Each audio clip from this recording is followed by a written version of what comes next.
Every 15 minutes, someone in the United States dies or is seriously injured in an alcohol-related driving incident. Some form of impaired or distracted driving while drunk, high, overtired, or texting causes a death every 50 minutes. You can prevent impaired driving not only for yourself, but for your friends and those around you as well. Drinking is the most common cause of impaired driving, and 37 Americans die every day from car crashes related to drunk driving. It is a myth that people do not get as drunk from drinking beer as they do from drinking hard liquor or taking shots.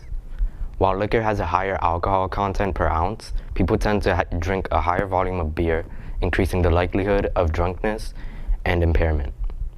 If you plan to go out with friends and anticipate that people will be drinking, discuss having a buddy system, plan ahead, hang out and travel with friends who have similar concerns about being safe. Keep yourself and your friends accountable, have each other's backs, have a way to communicate with family and friends if you feel unsafe or uncomfortable.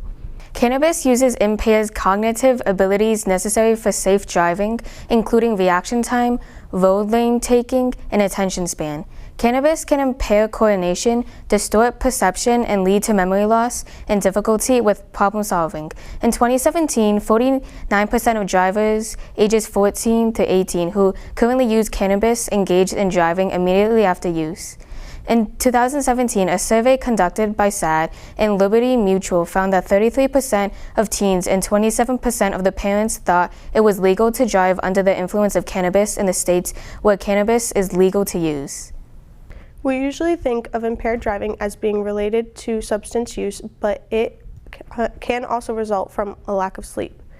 In a CDC survey, an estimated 1 in 25 adult drivers ages 18 or older reported having fallen asleep while driving in the previous 30 days. In the same CDC survey, adult drivers who snore or usually sleep 6 or fewer hours per day were more likely to falling asleep while driving than drivers who do not snore or usually sleep 7 or more hours per day. Respectively, 2 drowsy drivers was involved in 91,000 crashes in 2017, resulting in 50,000 injuries and nearly 800 deaths. In 2020, there were 633 deaths based on police reports. However, these numbers are underestimated, and over 6,000 fatal crashes each year may result in a drowsy driver. As you all prepare to go off to college or fully enter the workforce or military, being aware of when you are too tired to drive will help keep you and others safe. The National Highway and Transportation Safety Administration reports that texting while driving claimed 3,308 lives in 2022 alone. The National Highway and Transportation Safety Administration shares that teens can be the best messengers with their peers. We encourage them to speak up when they see a friend driving while distracted, to have their friends sign a pledge to never drive distracted, to become involved in their local Students Against Destructive Decisions chapter, and to share messages on social media that remind their friends, family, and neighbors not to make the deadly choice to drive distracted. Drunk, drugged, and distracted driving are on the rise in the US. Just telling people to drive safely isn't enough. We need to do more, and we can do more. You need to play an active role in your safety in the car as a passenger.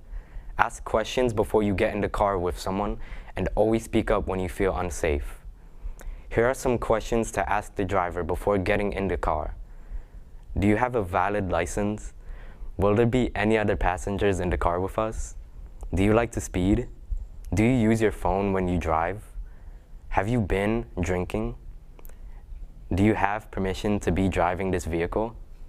Can I share your contact information with my parents? Other questions to ask yourself as a mindful passenger. Do I know the driver? As a passenger, what is my plan to get out of an unsafe situation? Although there are many ways to put yourself and others in danger while driving, there are even more ways to stay safe. Understand yourself, your surroundings, and your friends' behavior to make healthy decisions behind the wheel as a passenger.